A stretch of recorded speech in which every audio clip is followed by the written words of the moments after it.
Hi everyone, welcome to this session, Stream E on performance judgment. Lovely to see you all here.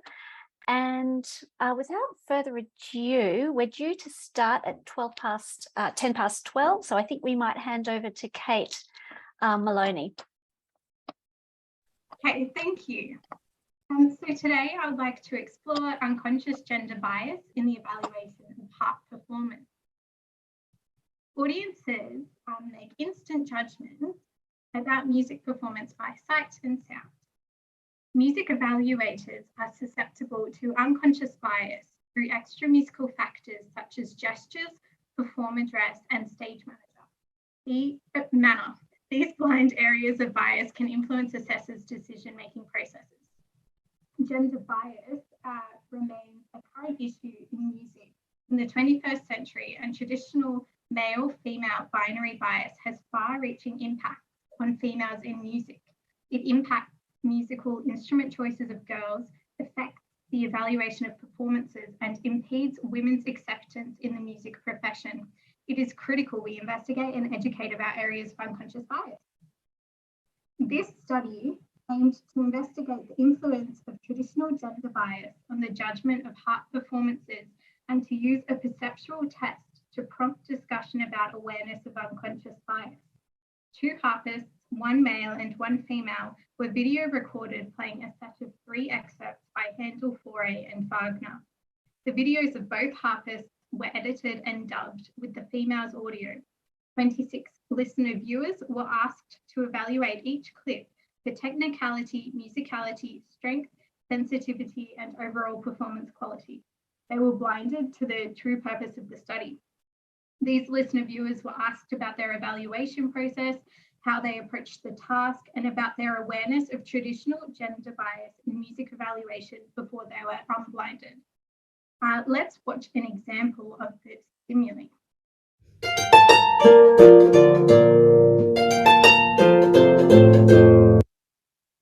Results showed that there was no main effect for gender on any of the criteria, but there were significant interactions for ratings of sensitivity, musicality, and overall performance quality, where the female was rated higher in the Handel excerpt and the male was rated higher in Wagner.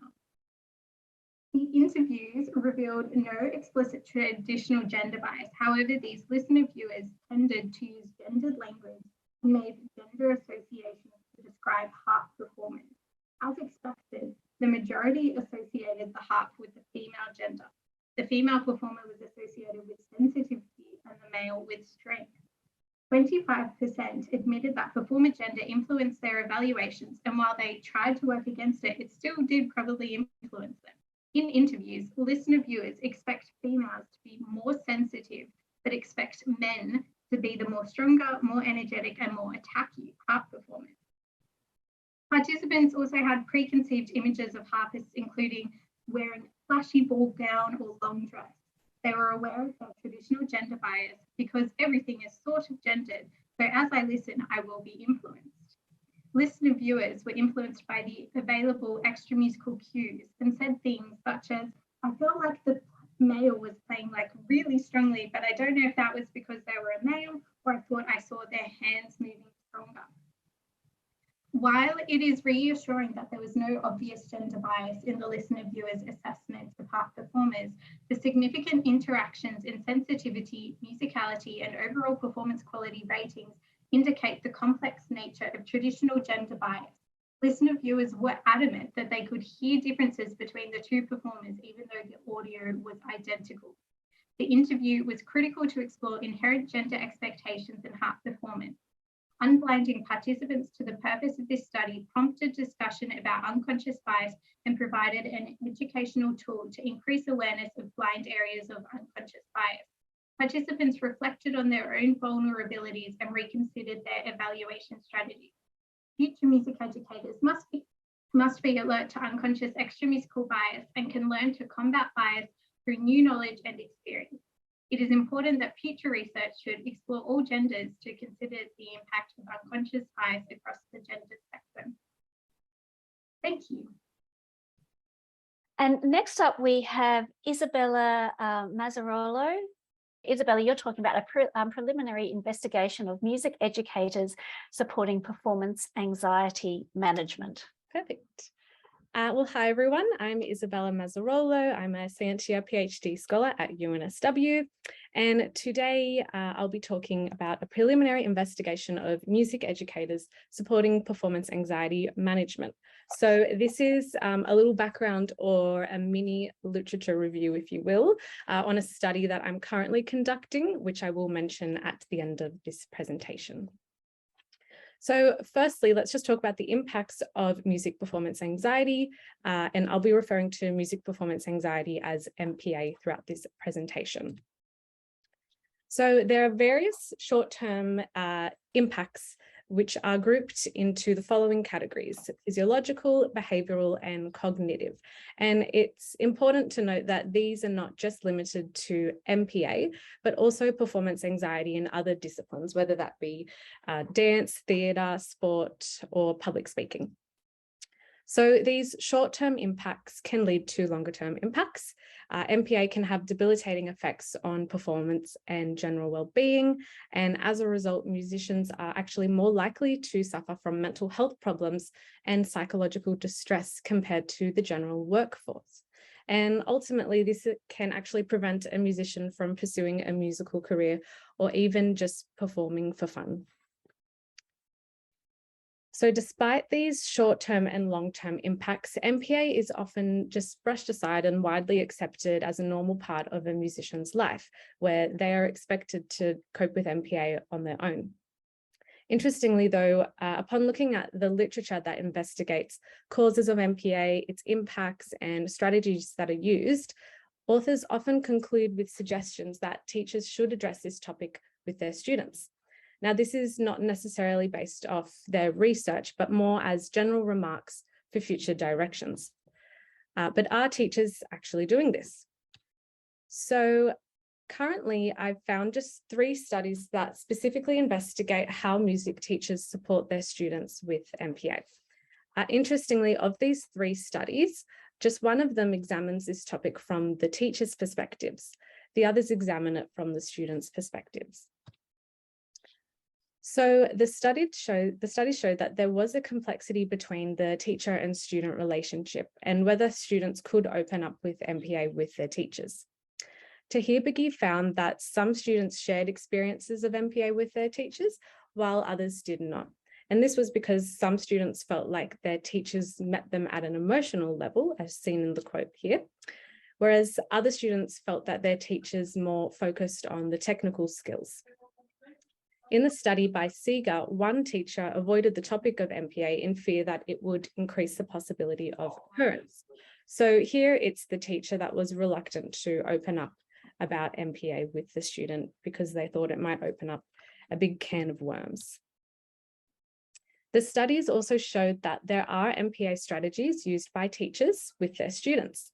However, most of these strategies are from personal experience, and personal experience is, of course, valuable, but the teachers in the study by Seeger did highlight that they felt that they could benefit from further training or knowledge on this topic. So in summary, some students and teachers feel comfortable opening up about MPA while others do not.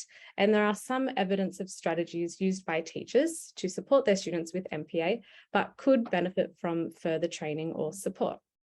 But what is really missing here is more of a widespread analysis of how different types of teachers support their students with MPA. As I mentioned earlier, it was just one of the studies that I found that looked at this from the teacher's perspective. So what I am currently doing is investigating the following research questions. 1, how do music educators support their students with performance anxiety? Are there any challenges in music educators addressing performance anxiety with their students? And do music educators believe that they have a responsibility to support their students with performance anxiety?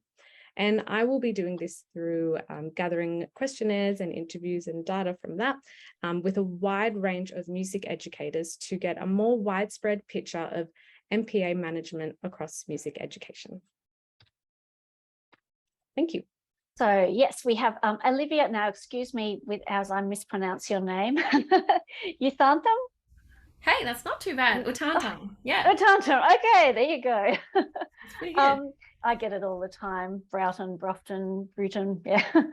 Yes. Okay, so Olivia, you're at the Sydney Con, and you're doing research on Rent a Crowd. I love this. Understanding how applause magnitude impacts music performance appraisal. So feel free to start whenever you're ready. Alrighty, thank you everyone, and thanks for being here. I'm coming to you from Gadigal land in Sydney, and yes, I'm really interested in how applause magnitude, which is how loud or soft or enthusiastic or not enthusiastic applause at the end of a piece is, how that applause magnitude impacts music performance appraisal. So we know that we're influenced by a lot of unconscious factors in unconscious bias. Kate's shown just previously that gender is a big one, physicality, performer dress, even if someone smiles as they walk across the stage. These factors are quite physical pre-performance factors, and they've been studied quite comprehensively in the literature. We also know that peer influence and social contagion impacts audiences. They are affected by those around them in the concert hall. And we know that applause is a pervasive extra music effect. It occurs in pretty much every performance setting, but it's not really understood well. Springer and Schlegel have done one study on applause magnitude in 2016 and then a follow-up in 2018, but apart from that, there's not really any literature on the effects of applause. We know that it's a critical communication tool, and therefore we wanted to investigate how applause impacts the perception of music performance on listeners, and in particular musical assessors. So the study that I did was an experiential learning opportunity for 30 listeners to really understand applause as an unconscious bias. To do this, I created a perceptual test with 2 trumpet and piano pieces. One was a fast melody and one was a slow melody. And then I tacked on 3 levels of applause to create 6 unique audio clips, and then had 30 participants assess that based on the criteria here. And I'll just play you the end of the fast melody, followed by the 3 levels of applause.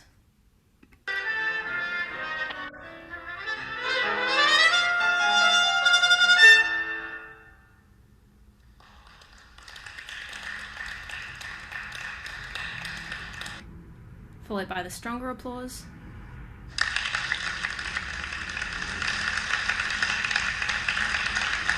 And finally, the most enthusiastic.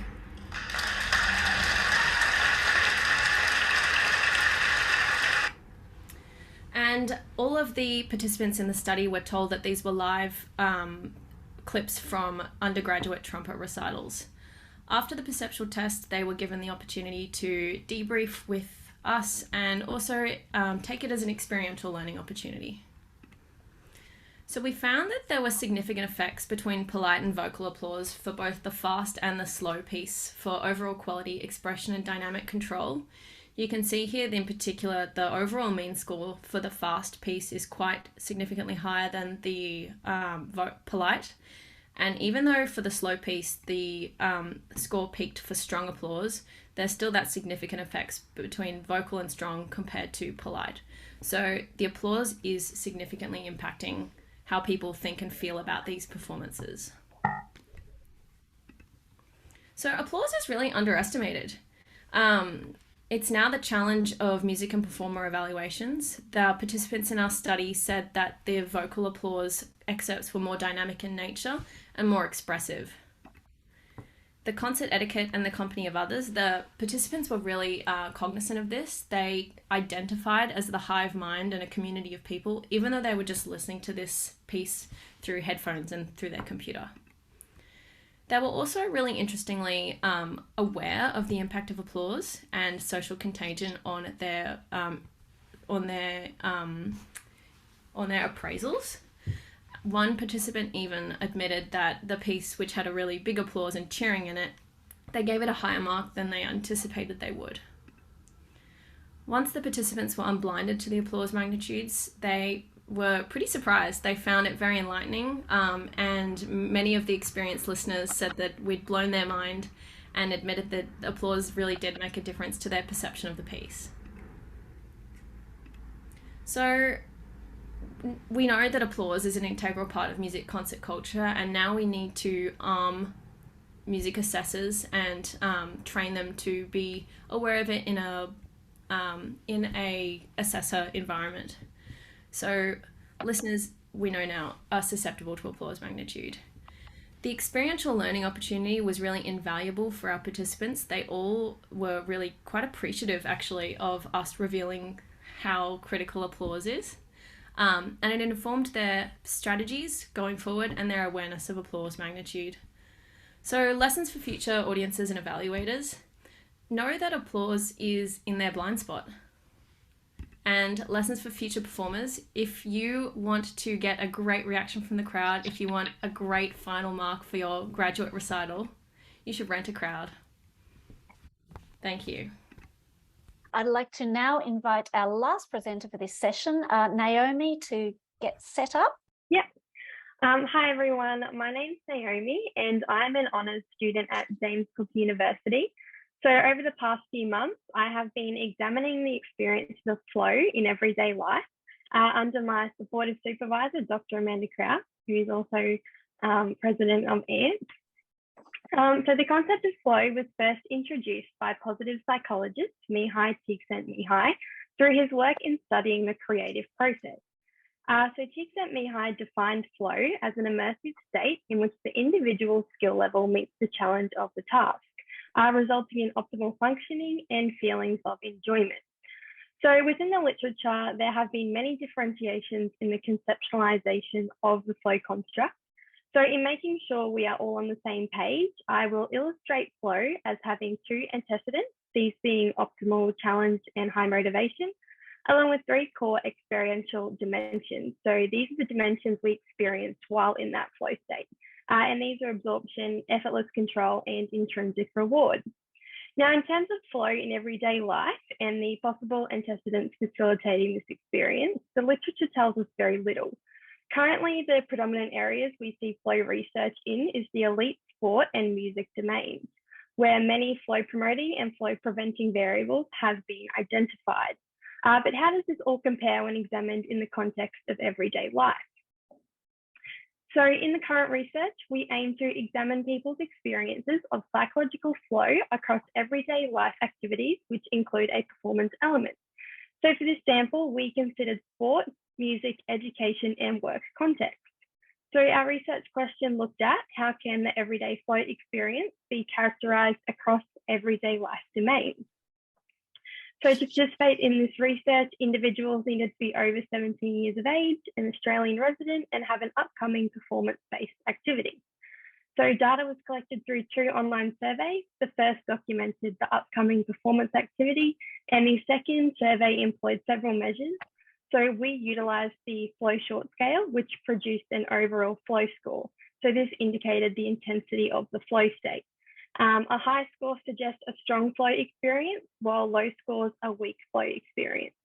So to complete the second survey, participants were emailed a link approximately 1 month after the first survey was submitted. So we went ahead and started looking at our data. So we used a one-way between groups ANOVA to examine the impact different everyday performance activity domains had on the strength of flow experienced by the individual. So as I said earlier, 4 everyday domains were identified, which were sport, music, education, and work. So these were grouped by assessing the activity description section within the first survey. The ANOVA indicated no significant difference between the intensity of the flow state and everyday domain. So this demonstrated that the intensity of flow experienced by the individual is not likely to depend on the nature of the everyday performance activity. Next, we took a look at our extended response questions. So we conducted a thematic analysis using this data and identified 3 themes which were indicative of the dimensions experienced during the flow state. So these themes were immersion, ease of task, and satisfaction. So after identifying the 3 core experiential dimensions of flow within our data, these were tallied against participant responses pertaining to which activity domain they participated in. So originally, a Pearson's chi-square test of contingencies was run to assess whether specific core dimensions of flow were more likely to be experienced depending on the everyday life domain. However, our small sample size did prevent interpretation of the chi-square analysis as expected frequencies were violated. But we can consider the emerging patterns in the contingency table. So certain experiential dimensions of flow were more likely to be experienced by particular everyday life domains when compared to others when experiencing the flow state. So the current study attempted to deepen understanding of flow in everyday life, so specifically in sport, music, education, and work context. So what we found was the intensity of flow did not differ across the everyday life performance domains. So this suggests an individual participating in a musical performance is not likely to experience a different intensity in their flow state when compared to an individual performing an oral presentation at university. To extend this further, we found an interesting pattern emerging from our contingency table. So we saw those participating in a sporting or education-related performance activity were more likely to report they experienced the core flow dimension immersion. In contrast to this, those participating in a music-related performance activity were more likely to report experiencing core flow dimension satisfaction, so those enjoyment feelings. These findings are instrumental in contextualizing the everyday flow experience. So from our work, we can understand everyday flow experiences, which helps build on past work looking at elite sport and music research. So further, our findings have practical implications for employers, educators, and those in consumer settings. Now, we did meet some limitations within our study. So the 2 time point design we used to combat prior methodological issues did see an increase in attrition rates, which resulted in our small sample size. So in extending this research and characterizing everyday flow further, it would be wise to consider a larger sample size and incorporate the many flow promoting variables already explored in those elite sport and music samples into the everyday flow research. Thank you.